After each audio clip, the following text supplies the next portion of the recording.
Hello दोस्तों, मेरा नाम मीरा है। उम्र भी 20 साल की है। गांव वाली लड़की हूँ, जहाँ सुबह की पहली किरण खेतों को चमकाती है और शाम को हवा में फसलों की खुशबू फैल जाती है। मेरी आंखें सपनों से भरी हैं, जो हर मुश्किल में उम्मीद जगाती हैं।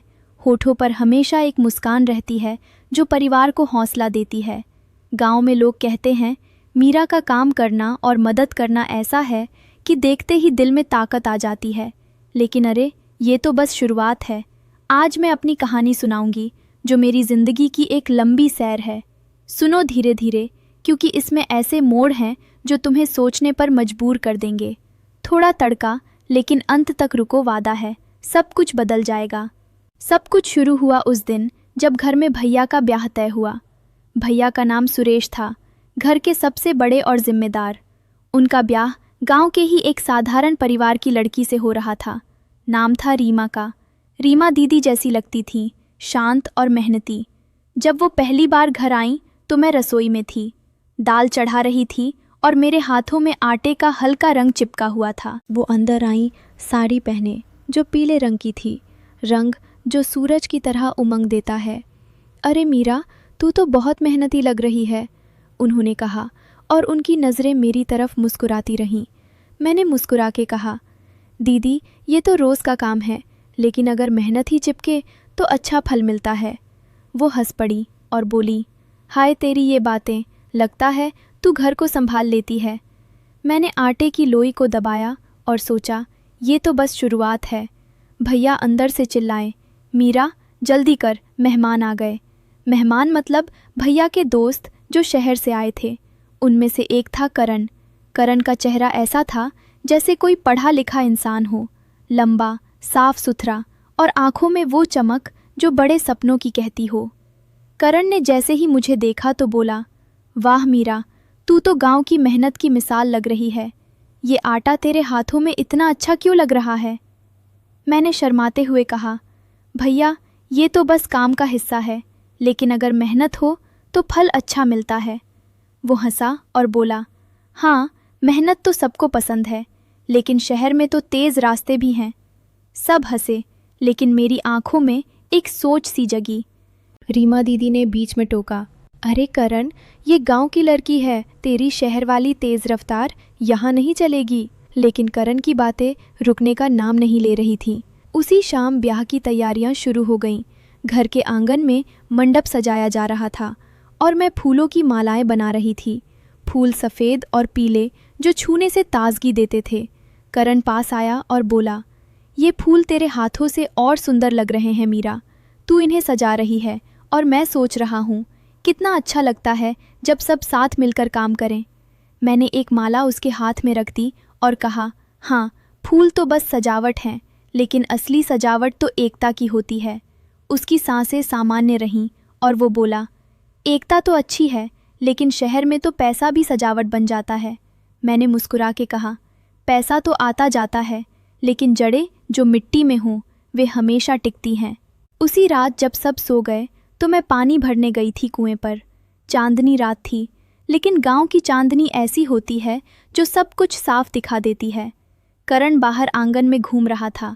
वो मेरे पास आया और बोला, मीरा, रात में अकेले काम करते हुए थकान नहीं लगती? मैंने घड़ा भरा और पानी की बूंदें मेरे हाथों से बह रही थीं। थकान तो लगती है, लेकिन मेहनत का पानी बह जाता है। तू क्यों बाहर?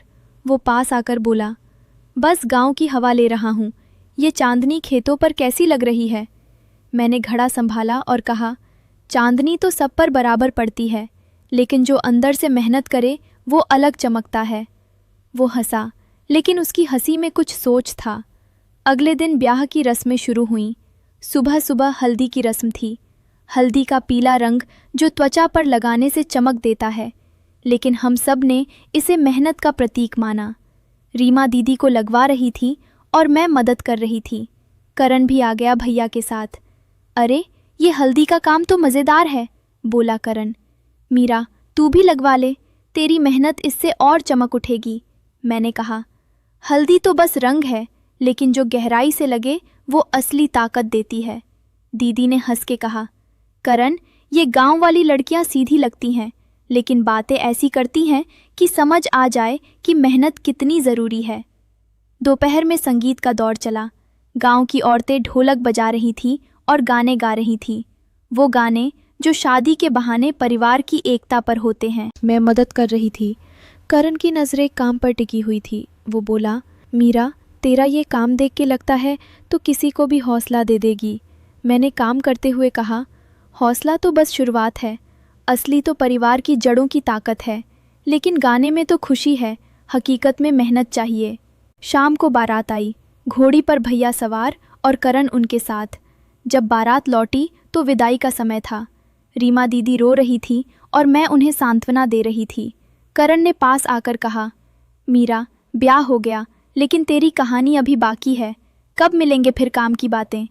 मैंने आंसू पोंछते हुए कहा, मिलना तो भाग्य की बात है, लेकिन यादें तो हमेशा रह जाती हैं, वो वाली जो मेहनत सिखाती रहें। ब्याह के बाद घर थोड़ा शांत हो गया, लेकिन करण चला नहीं गया। बोला, कुछ दिनों और रुकूंगा, गांव की हवा ले लूंगा और परिवार को कुछ सलाह दूंगा।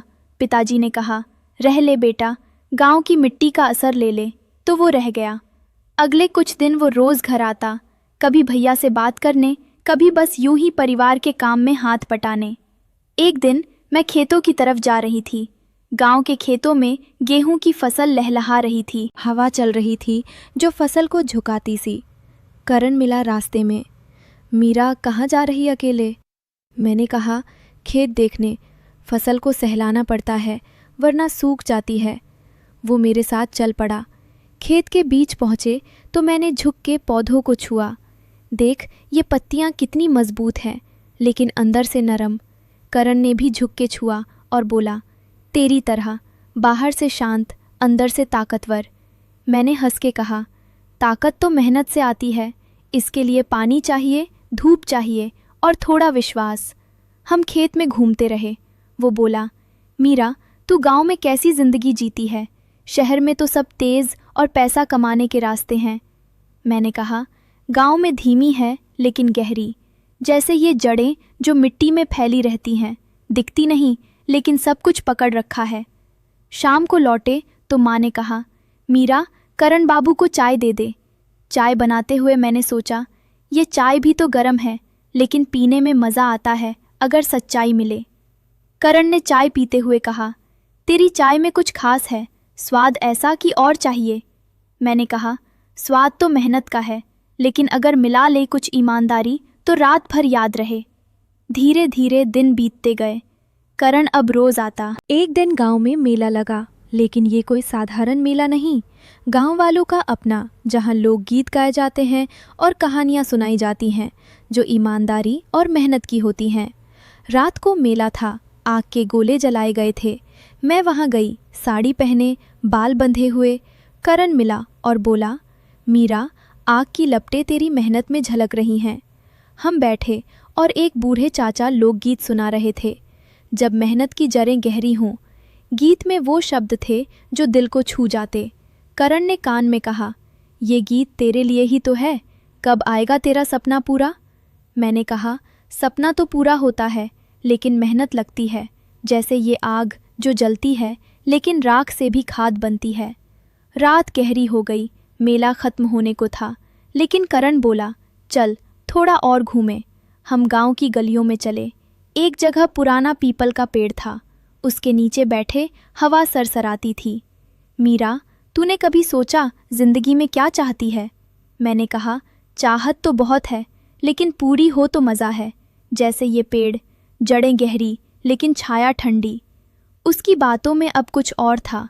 अगले हफ्ते करण ने कहा, मीरा, मैं तुझे कुछ दिखाऊं। वो मुझे गांव के बाहर एक पुरानी जगह ले गया, जहां खाली ज़मीन थी।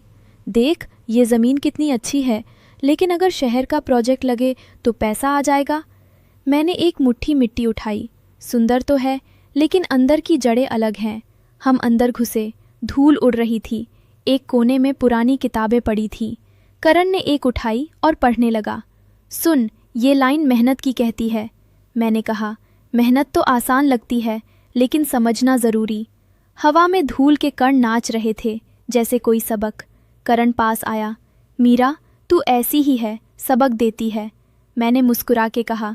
सबक तो लगानी पड़ती है, लेकिन सीखना भी आना चाहिए। दिन बीतते गए और करण की बातें अब ज़मीन और प्रोजेक्ट पर ज़्यादा होने लगी। वो परिवार को समझा रहा था कि थोड़ी ज़मीन बेच दो तो अच्छा पैसा मिलेगा।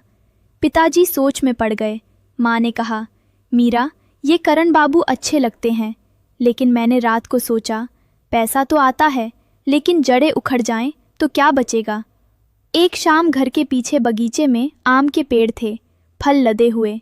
मैं आम तोड़ रही थी, ऊपर चढ़ी। करण नीचे खड़ा देख रहा। सावधान मीरा, गिर मत जाना। मैंने एक आम तोड़ा और नीचे फेंका। लो, ये तेरा मीठा है। वो काटा और बोला, मीठा तो है, लेकिन तू मेहनत से कितनी ताज़ा लग रही। मैं नीचे उतरी और कहा, ताजगी तो मेहनत की है, लेकिन चखना पड़ता है। हम बगीचे में बैठे आम खाते। वो बोला, मीरा, तू जानती है मैं कब से सोच रहा हूँ। मैंने बीच में कहा, सोचना अच्छा है, लेकिन बोलना और बेहतर। लेकिन रात हो रही है, घर चल। धीरे धीरे लगने लगा कि कुछ गड़बड़ है। करण की बातें अब ज़मीन बेचने पर अटक गईं। एक दिन गांव में नदी किनारे नदी का पानी बह रहा था। मैं बर्तन धोने गई। करण आया। मीरा, ये पानी कितना शांत है। मैंने बर्तन रगड़े और फोम उड़ा। शांत तो लगता है, लेकिन अंदर बहाव है। वो पास बैठा। तेरी तरह बाहर शांत, अंदर सोच। मैंने पानी में हाथ डाला। अंदर क्या बोलना। वो बोला, प्रोजेक्ट अच्छा है। शाम को लौटे तो माँ ने कहा, मीरा, करण बाबू की सलाह मान लो, पैसा आएगा। मैं हंसी। माँ, पैसा तो आता जाता है, लेकिन असल में मेरी जिंदगी का सपना कुछ और था। करण को लग रहा था कि परिवार उसकी ओर झुक रहा है, लेकिन हकीकत में मैं अपनी पढ़ाई के बारे में सोच रही थी। गांव में स्कूल था, लेकिन मैं रात को किताबें पढ़ती छिप छिप के। मेरा सपना था गांव के बच्चों को पढ़ाना, टीचर बनना। करण को रातें नहीं पता, क्योंकि वो सोचता गांव वाले बस खेती संभाले। एक रात जब वो घर आया तो मैंने कहा, करण, कल सुबह चल, मैं तुझे कुछ दिखाऊं। सुबह मैं उसे स्कूल ले गई। ये मेरा राज है, मैं यहाँ पढ़ाती हूँ छोटे बच्चों को। वो हैरान। मीरा, तू पढ़ाई? मैंने कहा, हाँ, टीचर बनूंगी, बच्चों की सेवा करूंगी। उसकी आंखें बदल गईं। मैं तो सोचता था। मैंने कहा, सोचना गलत ना था, लेकिन समझना ज़रूरी। फिर भी वो रुक नहीं। एक दिन गांव के मंदिर में पूजा का समय, मैं फूल चढ़ा रही थी। करण पीछे। भगवान सब देखते हैं। मैंने कहा, हाँ, और वो जानते हैं दिल की बात। मंदिर से लौटे तो रास्ते में एक बूढ़ा चाचा मिला, बीमार। मैंने उसे दवा दी जो घर से लाई थी। करण देखता रहा। तू तो फरिश्ता है। एक दिन घर में अचार बनाने का काम, मिर्ची काट रही थी, आंखें जल रही।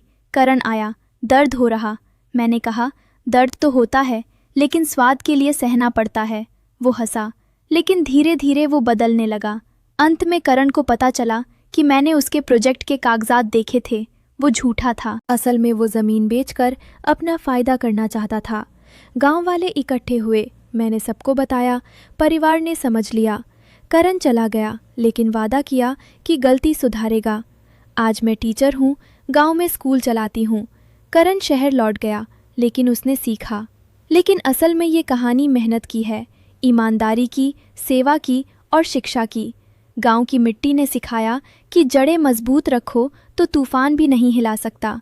धीरे धीरे सब बदल गया, लेकिन अच्छे के लिए। अब हर बच्चा पढ़ रहा है और परिवार खुश है। अंत में सब अच्छा लगता है जब मेहनत और सच्चाई साथ हों।